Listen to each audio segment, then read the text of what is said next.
नमस्कार दोस्तों, ये मामला मुजफ्फरपुर पटना का एक सच्चा मामला है, जहां जेल में पड़ी पड़ी भूख से तड़फ रही एक महिला ने पीएम को पत्र लिखा और उस पत्र में यही लिखा हुआ था कि अगर यहाँ के जेलर, यहाँ के जो पुलिस वाले हैं और भी बड़े अधिकारी जो जेल के हैं, उनकी इन बातों को अगर यहाँ की महिलाएं फॉलो नहीं करेंगी, बात नहीं मानेंगी, तो यहाँ के जेलर और कुछ ऐसे प्रशासनिक अधिकारी हैं, कुछ और भी बड़े पुलिस वाले हैं जो भूखा रखते हैं। क्या है मामला, कैसे, आज की इस वीडियो में हम पूरा जानेंगे मेरे दोस्तों। एक महिला होती है, वो अपने पड़ोसी के कत्ल के इल्जाम में जेल में बंद हो जाती है।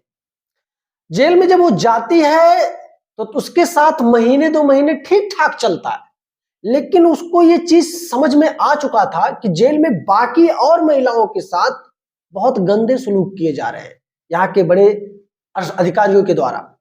उसने कहा चलो ठीक है, क्या मतलब, वैसे ही मुझे उम्र कैद की सजा हो चुकी है और जो भी कुछ हो, हमारे ऊपर तो कुछ हो नहीं रहा है, सिर्फ सुन रही हैं, जो होगा देखा जाएगा।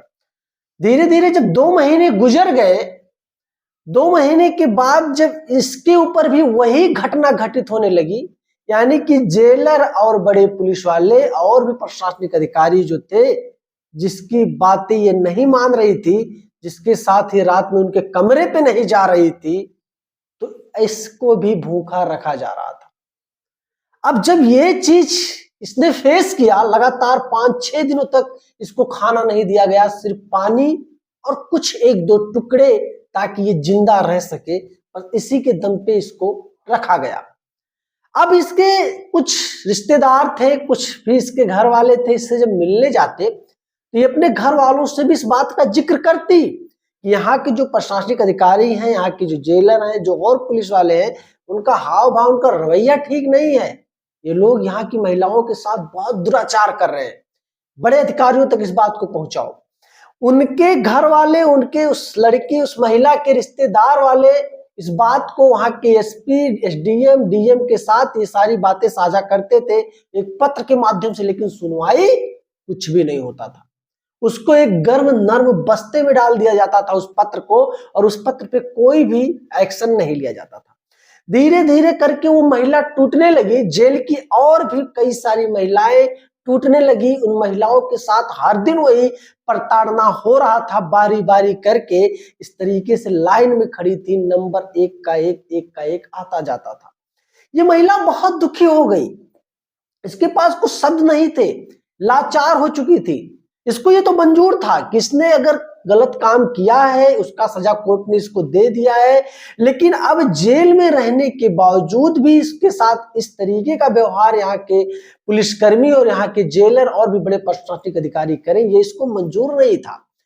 अब इसके जब घर वाले आते हैं फिर इससे मिलने के लिए जेल में, इसके घर वाले यही कहते हैं कि मैंने तुम्हारी बातों को पत्र के माध्यम से एसपी को दे दिया, डीएम को दे दिया, आज 20 दिन हो गए, क्या कुछ सूचना तुम्हें मिला? उसने कहा कुछ भी नहीं, कुछ फर्क नहीं पड़ा, बल्कि और भी लोग प्रताड़ित हो रहे हैं, और भी महिलाएं प्रताड़ित हो रही हैं, क्या कर रहे हो आप लोग?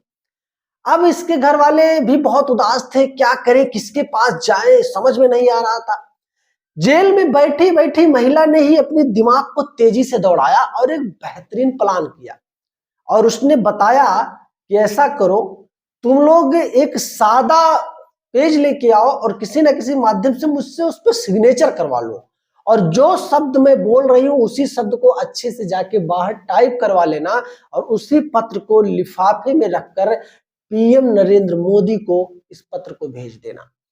अब उस महिला के बताए गए उपचार से, उस महिला के बताए गए नियम के अनुसार उसके परिवार वाले उसी तरीके से लेटर ले जाते हैं, पोस्ट करते हैं, पीएम मोदी तक भेजी जाती है।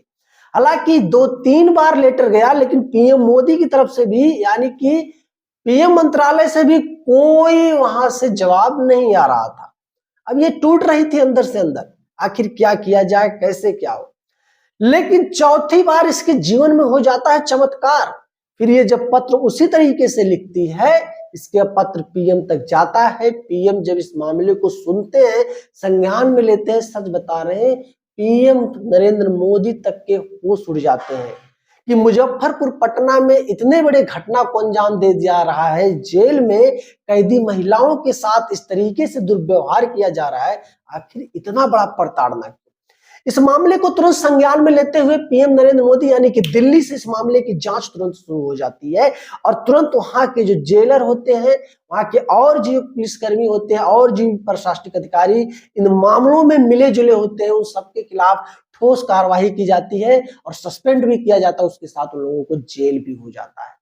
जी हाँ मेरे दोस्तों, आप सही सुन रहे हो। एक महिला ने जेल में बैठे बैठे मूवियों की तरह जिस तरीके से पिक्चरों में हम कहानियां सुनते हैं और देखते हैं, उसी तरीके से रियल लाइफ में भी ये चीज घटना साबित हो गया कि जेल में बैठी बैठी एक होशियार महिला ने वहां के जेलर और पुलिसकर्मी और भी प्रशासनिक अधिकारी को उनके रास्ते पे लगा दिया। हालांकि मेरे दोस्तों, बहुत बहादुरी का काम है। महिला ने जो इतना बड़ा मामला पर्दाफाश किया, इतने बड़े घटना को उजागर किया, ये बहुत सैल्यूट करने की उनकी। वीडियो कैसी लगी है एक बार कमेंट जरूर करना, पसंद आई है तो सब्सक्राइब करना। मिलेंगे जल्दी एक शानदार कॉन्सेप्ट को लेकर, तब तक के लिए जय हिंद।